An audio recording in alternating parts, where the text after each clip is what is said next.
Hello friends, நம்ம இன்றைக்கி இதை பற்றி பார்க்க போகிறோம்னா இலக்கிய வரப்பு எபிசோடில் என்ன இன்ட்ரெஸ்டிங்கான சுவாரஸ்யமான விஷயம் நடக்க போதாங்க பார்க்க போகிறோம். வாங்க வீடியோக்குள்ளே போயிடலாம். நம்முடைய கௌதம் பார்த்திங்கன்னா நம்முடைய ஜானிக்கு வந்து சர்ப்ரைஸ் பண்ண கையோடு பார்த்திங்கன்னா நம்முடைய ரேவதி அம்மாவை வந்து பார்க்கறதுக்கு நம்ம இலக்கியாவை வந்து கூப்பிட்டு வந்து போகிறாங்க.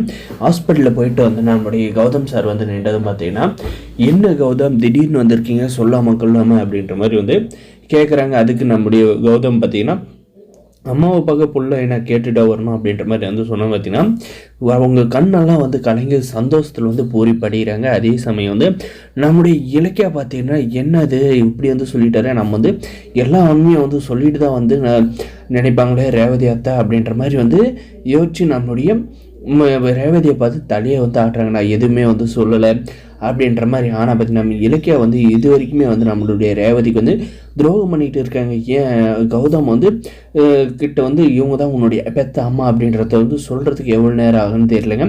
இன்றைக்கி வந்து மதர்ஸ் டே, இந்த டைம்லேயும் வந்து அவங்க வந்து இதை வந்து சொல்லாத மறைக்கிறாங்கன்னா இதெல்லாம் வந்து பெரும் பிரச்சனையில் தாங்க போய் முடிய போகுது.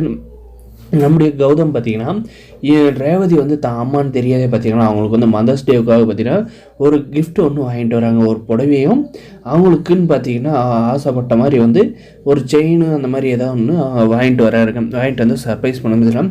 எதுக்கு கௌதம் இதெல்லாம், நீ வந்ததே வந்து எனக்கு வந்து பெரிய புண்ணியம், நீ வந்து என்னை அம்மான்னு கூப்பிட்டதே எனக்கு வந்து போதும், எனக்கு எதுக்கு புடவை இதெல்லாம் அப்படின்ற மாதிரி வந்து கேட்குறாங்க. அதுக்கு பார்த்திங்கன்னா, ஏம்மா நான் எதுவும் வந்து உங்களுக்கு வந்து வாங்கக்கூடாதா, நான் வந்து உங்கள் மகனாக இருக்கக்கூடாதா அப்படின்ற மாதிரி வந்து நம்முடைய கௌதம் வந்து கேட்டதுக்கு, இல்லை சரி கௌதம், நான் வந்து இதெல்லாம் வந்து எடுத்துக்கிறேன், எனக்கு வந்து ரொம்ப பிடிச்சிருக்கு அப்படின்ற மாதிரி வந்து சொல்கிறாங்க. நம்முடைய கௌதமும் ரேவதி அம்மாவுடைய பாசத்தை வந்து பார்த்து நம்முடைய இலக்கியம் வந்து பெத்த அம்மாவும் பிள்ளையும் வந்து கொஞ்சிக்கிற மாதிரி வந்து கொஞ்சிக்கிறேன். ஆனால் பெத்த பிள்ளைக்கு வந்து இவங்க தான் அம்மான்றது வந்து தெரியல. தெரிஞ்சாலும் இன்னும் எவ்வளோ சந்தோஷப்படுவாங்கன்னு தெரில. ஆனால் வந்து நம்ம வந்து எப்படி இந்த வார்த்தையை வந்து நம்ம கௌதம் கிட்ட வந்து சொல்கிறது, நம்ம வந்து கௌதம் கிட்ட வந்து இந்த உண்மையை வந்து சொன்னால் நம்ம வந்து ஜானியாத்துக்கு வந்து துரோகம் பண்ண மாதிரி ஆகுமே அப்படின்ற மாதிரி யோசிக்கிறாங்க. மொத்தத்தில் இந்த சீரியலே பார்த்திங்கன்னா எல்லாருக்கும் துரோகம் பண்ணிட்டு தான் வந்து போயிட்டு இருக்காங்க.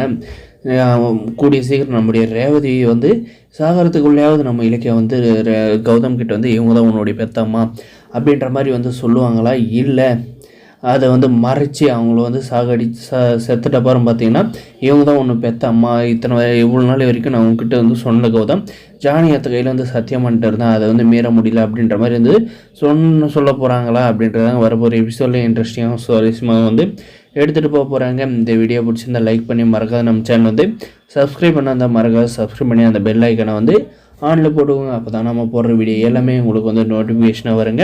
முடிஞ்ச வரைக்கும் ஸ்கிப் பண்ணாத பாருங்கள். தேங்க்ஸ் ஃபார் வாட்சிங். சரியான பைத்தியக்கார சீரியலாக இருக்குது.